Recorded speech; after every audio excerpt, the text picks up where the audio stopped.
that's really kind of the way it's been the last couple of days. I mean, all my big last couple of days of big moves. I mean, I have there's and when you're on new highs, there's nothing above to tell you where it's going to stop. No. So I got my year end is 6,300. I think I had a 65 on one of my. You think we can pull up? You think we can pull off that many points before the end of the year? It's well. Here's what I think. I do points. I have a range expectation every month. I'm in around that 360 or 370 points range for the expectation for the month, and I have to look and see where we are. But we pretty much we started on the low, so we're. I'll have to look at that and see, but I think we could. I think we could tack on another 100 points this month, and then could we tack on a couple 100 points in December? Yeah. If at the outside, I was looking for I think at the beginning of the year, I was looking for a 19.85% up for the year in the S&Ps. I don't know what we are now. I would have to do. You don't think we pull back a little bit? Yeah, we could. We could, but it certainly doesn't seem like it's going to right now, does it? No. And here's the other thing. When I look at these levels like this, especially these, the other thing I do, like if a point becomes more important, I like thicken the lines on my charts. And right now, if we pull back and started pulling back under the last couple of days, yeah, I think we'd be in a little trouble. Then the high might be in for the year. And I actually ran a study to see what would happen if the fourth quarter ended up to be lower, and I have an idea about if that happens, what might happen. But right now, especially these last couple of days, and if we're higher, tomorrow even than today, this week is going to be the pivotal week, and the way I measure things, I'll have a point that I'll know that if we back off below that point and start trading below it, it'll be a negative. But right now we're in an uptrend, and I don't see that coming down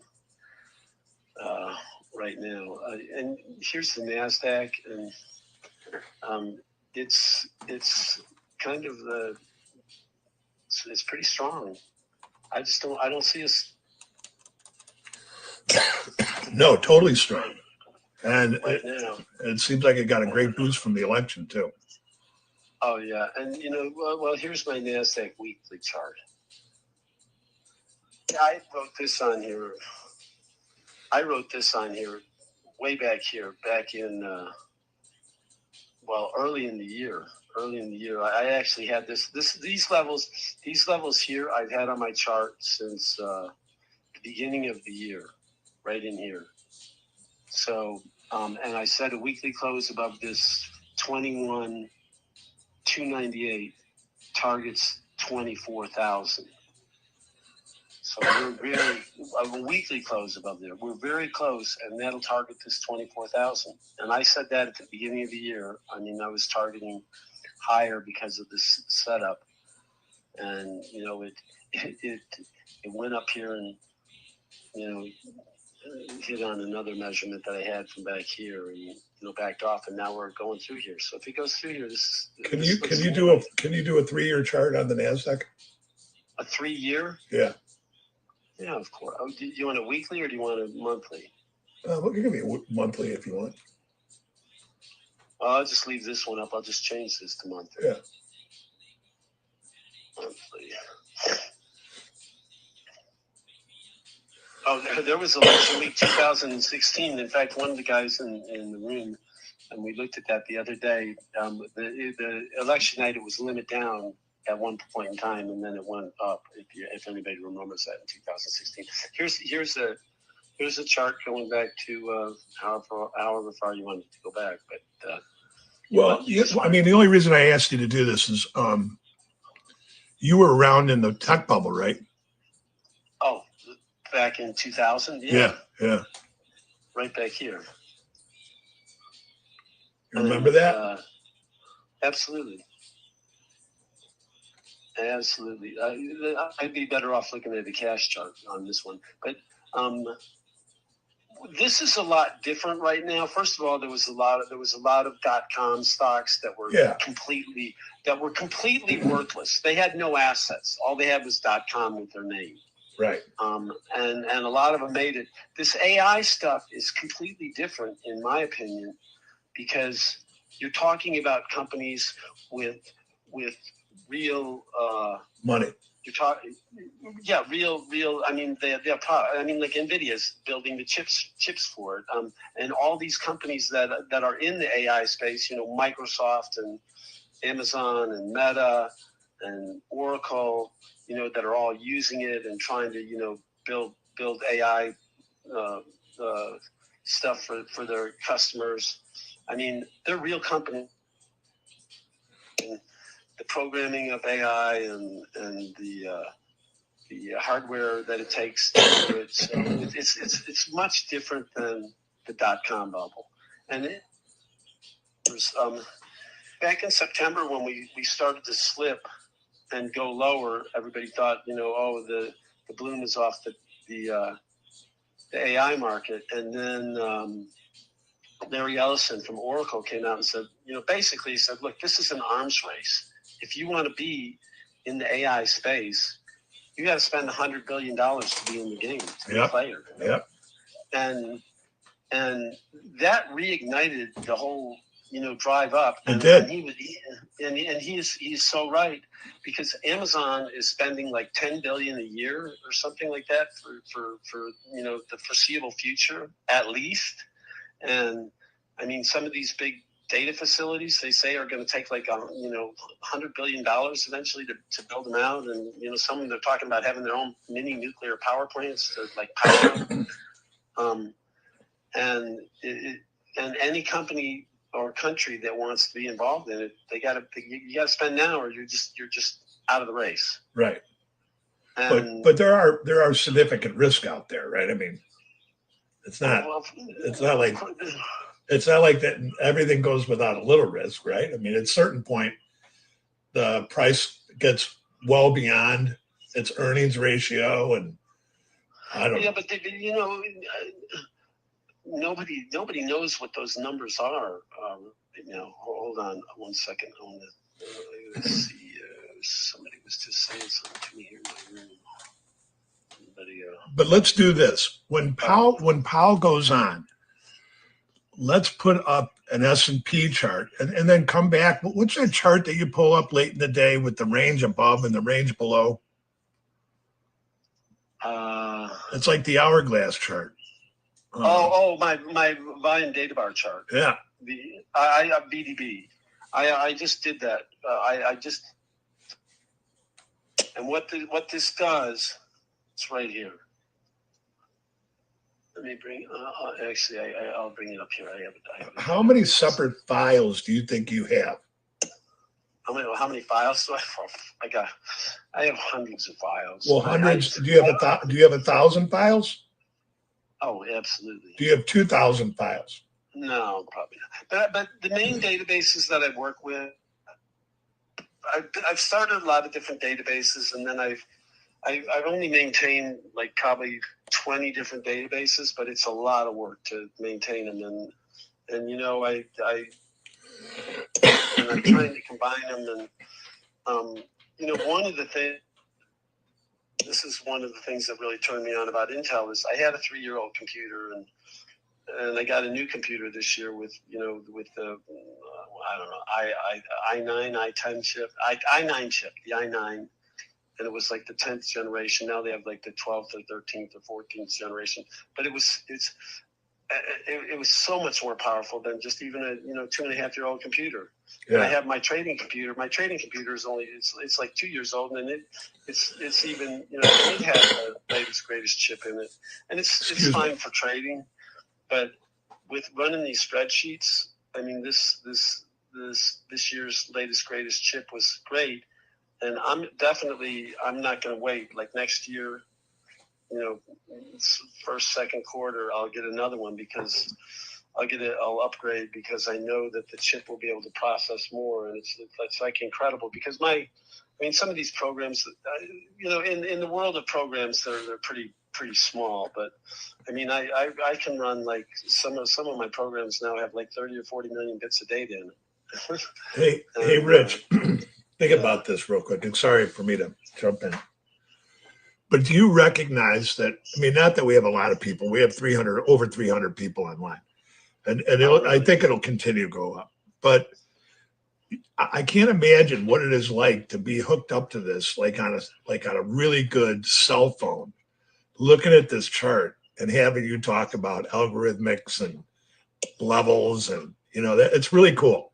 I really think. Well, okay, yeah. Let me tell you a little bit about this VDB as long as we're looking. Yeah. These VDB charts, I call them volume data bar charts. I have a program that I write, and it takes into consideration a few things, and I'm looking for the max pain point. It's a variation of the max pain point formula for expiring options on the day of expiration, and there's a lot of reasons for that. But anyway, right now, when I just ran this a little bit ago, it said that the max pain point was 50. And looking at this, this was, first of all, it's a thin day, but 59.60, we're trading 59.65. The high was 72. And you can look here and say, well, there's no way it's going over 6,000 today. That's not going to happen because this acts like a ceiling up here. I know it's on the bottom, but this is the call side and this is the put side. So, and looking at the put side, this is the max pain point. So I say they could end up anywhere in here. We could break a number of handles. There's not much support. You have to learn how to read these charts. There's not much support in here, but right now it's saying the max pain point is 59.60. But hell, it could go down here. I don't think it will go to 59 even, but it could easily break a number of handles. A number of points, yeah. Anyway, and I'll run this again at about 3:00 and see if it's changed. All right. Well, Powell's going to talk in 4 minutes. So why don't we pull up either a NASDAQ or an S&P chart?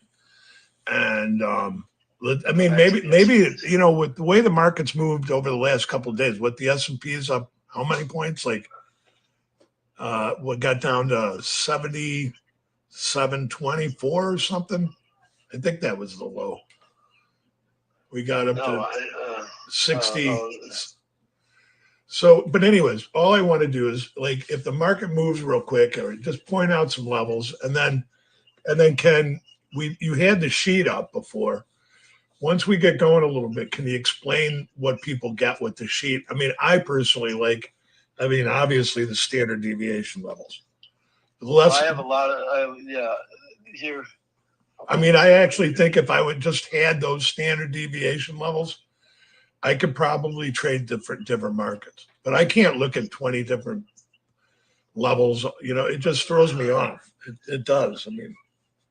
Yeah, it's a lot to look at, and in this package too, with this is a whole different thing here. These are all the sheets. Let me make this. I'll just scroll through them. Then I look at this is the daily standard deviation. By the way, in the S&P package, I look at all these ETFs too. Let me just scroll up here so you go back and see this. I look at all these ETFs. I do the same standard deviations for the volatility, SVXY, UVXY, QQQs, TQQs, some of these doubles, triples, IWM, TNA, TZA. By the way, remind me to look at the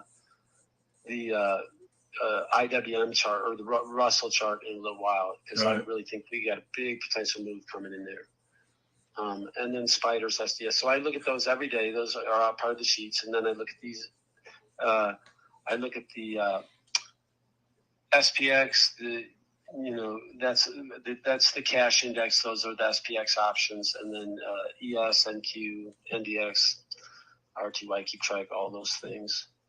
And not only do I look at them on a daily basis, I look at all these things. I go out a 5, 4, 3, 2, 1 and look at them on multi-day deviations. Now, since we're on Thursday, there's 2 days left. These are the standard deviation levels for a 2-day standard deviation. And at the beginning of the week, they're 5 days. And then I put these things in order so you can look at them here with some other pivot levels, and then 0.5%, 1%, 1.5%. And there's a reason why I look at that. And I put the open, high, low, and close. And then these shaded, the blue shaded are the standard deviation levels, and all these other levels mean something. And I actually have a system that can tell you what the probability of a 1% move is on any given day, 1.5 or 2. I wrote that program. I haven't been using it as much lately, but because I've been doing too many other things, but I'm getting ready to integrate it as soon as I get through with all this other stuff I have. Anyway, I put out these sheets, and then all right, Powell's going to talk right now. So let's. Okay. I also have a couple other things that I do look at. Scroll down. I'll just scroll down a couple seconds here. I put out this pivot sheet. It's got all the cache information, and I do a range analysis that keeps track of range analysis, two different range analysis, and then a largest range analysis, 3 sheets of range analysis that I put out every day too. And that's all part of the package? For the S&Ps, it is. I don't have the range analysis for other things yet, but I keep that for S&Ps. So there's like 3 different sheets of standard deviation and range analysis that covers 30, 90, 180, current year, and 52 week. Looking at the ranges, this is the largest ranges in those time periods, and then I have it broken down into other stuff for the rest of it. But anyway, and the sheet that you like, I do a couple of them actually, but this is a good sheet that everybody prints out. But this is right here. This is the easy one to use because there's a whole reason why everybody should know about standard deviations, and I'll get into that at some point in time for people that do end up following me. They work, and they're always going to work. Always going to work. There's a reason why because they're based on implied volatility in the options market, and because they're based on that implied volatility in the options market, you can't change that mathematical formula. It's not possible. So that's why they work. Yeah.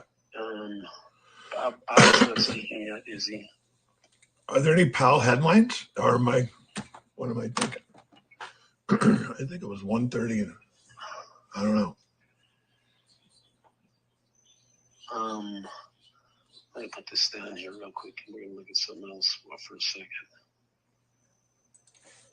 This is another chart that I look at that's all part of it, and I'm actually, it means a lot. This is a funky chart. I have some extra stuff on here today, but this is how I keep track of this chart of the room every day. This was the open range this morning. This yellow band, and I put that on my chart every day, so we know what the open range is, and you can see that we broke out of the upside of the open range and it continued higher. There's several things going on here, but that all relates back to that intraday range sheet that I was telling you about. And when you use these things in combination with, where's my indices? You use that chart in combination with this. It gives you some good trade setups. This and that chart combined can be pretty killer sometimes. Let me put this back down. Well, he must be saying something because it looks like it's going up. Yeah, I don't see the headlines. I don't have a TV on.